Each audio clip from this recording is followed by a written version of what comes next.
ओम नमो भगवते वासुदेवाय नमः। नमस्कार बंधुगण आपण मानक आम यूट्यूब चैनल को स्वागत।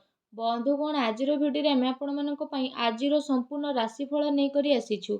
आजिर दिन आपणकर किपरि कटिबो, केउ प्रकार आजिर दिन को प्लानिंग करिवे, आज दिन रे आपणकर लव लाइफ किपरि रहिबो, आपणकर बिजनेस किपरि रहिबो, व्यापार किपरि रहिबो, ग्रह नक्षत्र हिसाब रे आजिर दिन को आपण किपरि भाबरे कटेइबे, केउ जिनिस रे आपणको फायदा मिलिबो, केउ जिनिस रे सावधान रहिबे, ता सहित ग्रह नक्षत्र हिसाब रे ए दिन रे आपणकर लव लाइफ किपरि रहिबो, क्यारियर किपरि रहिबो, बिजनेस आउ व्यापार किपरि रहिबो, आउ स्वास्थ्यर महत्वपूर्ण आउ सठिक इनफॉरमेशन ए भिडियो रे म आपण मानकु देबी। तेणु ए भिडियो को आदौ भी स्किप करंतु नहीं। आजिर दिन आपणकर किपरि कटिबो संपूर्ण सठिक राशिफल आपण मानकु जणाइबी। तो भिडियो आपण समस्तଙ୍କ ପାଇଁ महत्वपूर्ण अटे, तेणु शेष पर्यंत भिडियो को निहाती भाव में देखंतु। भिडियो आरंभ करने पूर्व आपण मानकु रिक्वेस्ट, भिडियो को जदि भी देखुचंती कमेंट बॉक्स रे जय श्री गणेश जय माँ लक्ष्मी अवश्य लिखंतु, जहाँद्वारा भगवान श्री गणेश माता लक्ष्मी आशीर्वाद आपको मिलिबो। आसंतु जानिबा किपरि रहिबो आपणको राशि पई आजिर दिन। जदि आमे कहिबा ए दिनर स्थिति विषय रे, तो सबुठार प्रथम आमे कहिबा फ्रेंड्स, ए समय रे आपण कठिन परिश्रम द्वारा जदि कहिबा सब किछि को हासिल करि परिबे, जहार आपणको इच्छा थिला, ता सहित बड़ लोकंकर ए समय रे आशीर्वाद आपणकर संपूर्ण जीवन को बदलाई मध्य देबो। घर परिवार सहित समय व्यतीत करिबा द्वारा मन आपणकर प्रफुल्लित रहिबो। समयर गति आपणको पक्षरे मध्य जीवो। सामाजिक दायरा बढ़िबो। पूर्व किछि समयरु चली आसुथबा कौनसी समस्यार समाधान मिलिबा कारणरू ए समय आपणको खुशी अनुभव हेबो। कौनसी बड़ निवेश करिबा पई समय आपणको पई बहुत ही उत्तम रहिबो। एहा सहित ए समय रे बंधुको आगमन कारणरू आपणको समय खुशी भरा मध्य रहिबो। उपहारर आदान प्रदान मध्य आपण ए समय रे करि पारंती। आपणकर बजेट मध्य बिगिड़ी पारे, किंतु पारिवारिक खुशी आगरे एहा किछि हेबो नाही। युवा वर्ग निजर भविष्यत संबंधित योजना प्रति काफी गंभीर नजर आसिबे। फ्रेंड्स, एहा सहित ए समय रे कौनसी संवेदनशील समारोह आपणको जीवार अवसर प्राप्त हेबो, तथा सम्मानर सहित आपण आपणकर स्थिति को बदलाइबे। संतान संबंधित कार्य जेपरि विवाह, चाकिरी आदि कार्यर योजना आजिर दिन रे आपणकर बनी पारे। बंधुंकर आगमन घर को आजिर दिन रे होई पारे। ता सहित जदि कहिबा आजिर दिन रे ऊर्जा, जोश एवं मनरु आपण खुशीपूर्ण रहिबे। पिलांको सहित धैर्य रखी आपण व्यवहार करंतु, जहा द्वारा आपणकर स्थिति रे परिवर्तन आसीबो।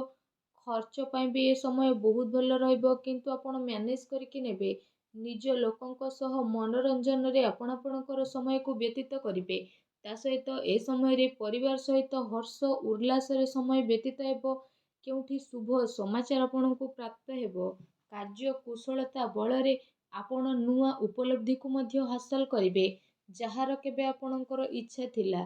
फ्रेंड्स, एहा सहित ध्यान रखंतु कि ए सबु कार्यकलाप भितरे आपणकर किछि महत्वपूर्ण कार्य मध्य बदली पारे, जो कारण पई आपणको भारी नुकसान रो सामना करबा को मध्य पड़ी पारे। सबु गतिविधि रे ध्यान केंद्रित करिकि रखिबा आपणको पई अति आवश्यकता रहिछि। आर्थिक पक्ष आपणकर सुदृढ़ हेबो। कुहा जाइथिबा धन संबंधित निवेश को आपण भाबी चिंती ही नियंतु, काहेकि ना पैसा वापस मिलिबा बहुत ही मुश्किल दायक रहिबो। विद्यार्थी को निज प्रतियोगी परीक्षा संबंधित पाठपढ़ा रे अधिक ध्यान देवार आवश्यकता रहिछि। एहा सहित ए समय रे सबु किछि ठीक रहिबी। आपणको केउठी ना केउठी परिवर्तन देखा देबो। ता सहित जदि आपण चाहिबे तो किछि भी आपण निजे परिवर्तन करि परिबे। निजर भावना रे को नियंत्रण रखिबा पई चेष्टा करंतु, कारण एहार प्रभाव द्वारा किछि संबंध खराब होई पारे, किंतु शीघ्र ही परिस्थिति किछि प्रतिकूल मध्य हेबो। अजथा खर्चरू बंचंतु, तथा घरेलू खर्चर संतुलित बजेट बनी रखिबा आपणको पई अति आवश्यक रहिछि। कोर्ट केस संबंधित मामला रे किछि असुविधा मध्य आसी पारे। संपर्कीयଙ୍କ सह व्यवहार करिबा समय रे आपण सावधानता अवलंबन करंतु। आपणको मुहरु किछि एपरि कथा बाहरी पारे, जो कारण पई आपणको संबंध खराब हेबार आशंका रहिछि। ସେଥିପାଇଁ ଆପଣଙ୍କୁ ଆପଣଙ୍କର ରାଗ ଉପରେ ନିହାତି ଭାବରେ ନିୟନ୍ତ୍ରଣ ରଖିବାର ଅଛି। କାହା ଉପରେ ଅତ୍ୟଧିକ ଭରସା ବା ବିଶ୍ୱାସ କରିବା ଆପଣଙ୍କ ପାଇଁ ନୁକସାନ ହୋଇପାରେ। ଠିକ୍ ହେବ କି ଆପଣ ଆପଣଙ୍କର ନିର୍ଣ୍ଣୟ ହିଁ ସର୍ବୋଚ୍ଚ ରଖନ୍ତୁ। ଘରର ବରିଷ୍ଠ ସଦସ୍ୟଙ୍କର ସ୍ୱାସ୍ଥ୍ୟର ମଧ୍ୟ ଧ୍ୟାନ ରଖିବାର ଅତି ଆବଶ୍ୟକତା ରହିଛି। ଯଦି କଥା ଆପଣଙ୍କର ଲଭ୍ ଲାଇଫ୍ ବିଷୟରେ ହେବ ତ ଏ ସମୟରେ ପାରିବାରିକ ବାତାବରଣରେ ଆପୋଷିକ ତାଳମେଳ ଓ ସାମଞ୍ଜସ୍ୟ ବନିକି ରହିବ। ପ୍ରେମ ସମ୍ବନ୍ଧରେ ଜଣେ ଆଉ ଜଣଙ୍କର ଭାବନାକୁ ବୁଝିବାର ଅତି ଆବଶ୍ୟକତା ରହିଛି।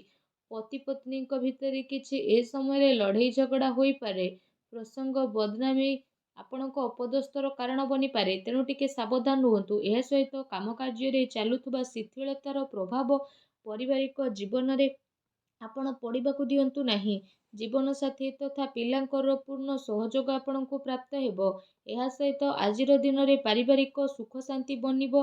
ସନ୍ତାନଙ୍କର ଶିକ୍ଷା ଆଉ କ୍ୟାରିୟର ସମ୍ବନ୍ଧିତ ଗତିବିଧିରେ ଆପଣ ସହଯୋଗ ମଧ୍ୟ ଦେଇପାରିବେ। ଘର ପରିବାରରେ ଆପୋଷିକ ସୌହାର୍ଦ୍ଦ୍ୟ ତଥା ପ୍ରେମ ଆପଣଙ୍କର ବନିକି ରହିବ। ବିପରୀତ ପରିସ୍ଥିତି କାରଣରୁ ପ୍ରେମ ସମ୍ବନ୍ଧରେ ସ୍ଥିତି ଆପଣଙ୍କର ବଦଳିବ। ତା ସହିତ ପ୍ରେମ ଜୀବନ ଦୃଷ୍ଟିକୋଣରୁ ଯଦି କହିବା, ଏ ସମୟ ଆପଣଙ୍କ ପାଇଁ ବହୁତ ହି ମିଲାଜୁଲା ସାବ୍ୟସ୍ତ ହେବ। ଫ୍ରେଣ୍ଡସ୍, ଯଦି କଥା ଆପଣଙ୍କର ବ୍ୟବସାୟ ଆଉ କ୍ୟାରିୟର ବିଷୟରେ ରହିବ ତ ଏ ସମୟରେ ଚାକିରି, ଶିକ୍ଷା ଆଉ କାରବାରରେ ଯଦି କହିବା ଅଧିକ ପରିଶ୍ରମର ଅତି ଆବଶ୍ୟକତା ରହିଛି। କାର୍ଯ୍ୟ ବିସ୍ତାର ସମ୍ବନ୍ଧିତ କୌଣସି ଯୋଜନାକୁ କାର୍ଯ୍ୟ ରୂପରେ ପରିଣତ କରିବା ପୂର୍ବରୁ ଭଲ ଭାବରେ ବିଚାର ବିମର୍ଶ ଆପଣ ନିହାତି କରନ୍ତୁ। ଚାକିରି ପେଶା ବ୍ୟକ୍ତି ମଧ୍ୟ କୌଣସି ଅପରିଚିତ ବ୍ୟକ୍ତିଙ୍କ ସହ ବ୍ୟବହାର କରିବା ସମୟରେ ସାବଧାନତା ଅବଲମ୍ବନ କରନ୍ତୁ। କାମ କାର୍ଯ୍ୟକୁ ଆପଣ ପୁରା ଗମ୍ଭୀରତାର ସହ ନେଇକି ଯିବେ। ଏ ସମୟରେ ଆପଣ ଏହା ଧ୍ୟାନ ରଖିବାର ଆବଶ୍ୟକତା ରହିଛି କି କେଉଁଠି ଆପଣଙ୍କର ସିକ୍ରେଟ୍ ଲିକ୍ ନ ହେଇଯାଉ। ପାର୍ଟନରସିପ୍ ସମ୍ବନ୍ଧିତ ବ୍ୟାପାରିକ ଗତିବିଧିରେ ଆପଣ ନଜର ରଖନ୍ତୁ। କୌଣସି ପ୍ରକାରର ଧୋକା ଆପଣଙ୍କୁ ହୋଇପାରେ।